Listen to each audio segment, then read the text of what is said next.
രാഷ്ട്രപതി പാവം സ്ത്രീ എന്ന പരിഹാസവുമായി കോൺഗ്രസ് നേതാവ് സോണിയ. രാഷ്ട്രപതി വളരെ ക്ഷീണിതയാണെന്നും രാഷ്ട്രപതിക്ക് സംസാരിക്കാൻ കഴിയുന്നില്ലെന്നും Congress parliamentary party chairperson Sonia പരിഹസിച്ചു. രാഷ്ട്രപതിയുടേത് ബോറിംഗ് പ്രസംഗമെന്ന് പ്രതിപക്ഷ നേതാവ് രാഹുലും രാഷ്ട്രപതി വെറും സ്റ്റാമ്പാണെന്ന് കോൺഗ്രസ് നേതാവ് പപ്പു യാദവും അപഹസിച്ചു. അതേസമയം നിർഭാഗ്യകരവും ഒഴിവാക്കാവുന്നതുമായ മോശം പരാമർശമാണ് കോൺഗ്രസ് നേതാക്കളുടേതെന്ന് രാഷ്ട്രപതി ഭവൻ പ്രതികരിച്ചു.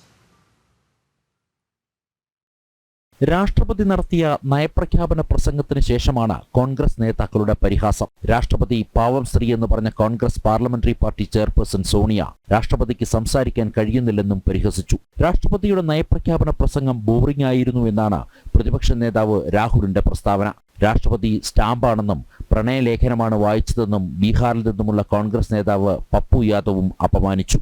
അതേസമയം ഭരണഘടനാ പദവിയുടെ ഉന്നത സ്ഥാനം അലങ്കരിക്കുന്ന രാഷ്ട്രപതിയെ അപമാനിച്ച കോൺഗ്രസ് നേതാക്കൾക്കെതിരെ പ്രതിഷേധം ശക്തമാവുകയാണ്. കോൺഗ്രസ് രാജകുടുംബം രാഷ്ട്രപതിയെ അപമാനിച്ചതായി ചൂണ്ടിക്കാട്ടിയ പ്രധാനമന്ത്രി നരേന്ദ്രമോദി രാജ്യത്തെ ദരിദ്രരെയും 10 കോടി വരുന്ന വനവാസി സമൂഹത്തെയും കോൺഗ്രസ് നേതാക്കൾ അപകീർത്തിപ്പെടുത്തുകയായിരുന്നുവെന്നും വ്യക്തമാക്കി.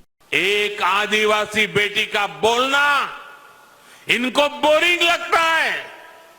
ये देश के 10 करोड़ आदिवासी भाई बहनों का अपमान है। ये देश के हर गरीब का अपमान है। जो जमीन से ऊपर उठकर आते हैं उनको कांग्रेस का शाही परिवार बिल्कुल पसंद नहीं करता। गरीब, दलित, आदिवासी, ओबीसी समाज से जो भी लोग आगे बढ़ते हैं उनको ये कदम कदम पर अपमानित करते हैं. രാഷ്ട്രപതിയോടും വനവാസി വിഭാഗത്തോടും കോൺഗ്രസ് നേതാക്കൾ മാപ്പ് പറയണമെന്ന് BJP ദേശീയ അധ്യക്ഷൻ JP നദ്ദ ആവശ്യപ്പെട്ടു. നിർഭാഗ്യകരവും ഒഴിവാക്കാവുന്നതുമായ മോശം പരാമർശമാണ് കോൺഗ്രസ് നേതാക്കളുടേതെന്ന് രാഷ്ട്രപതി ഭവനും പ്രതികരിച്ചു. ജനം, ഡൽഹി.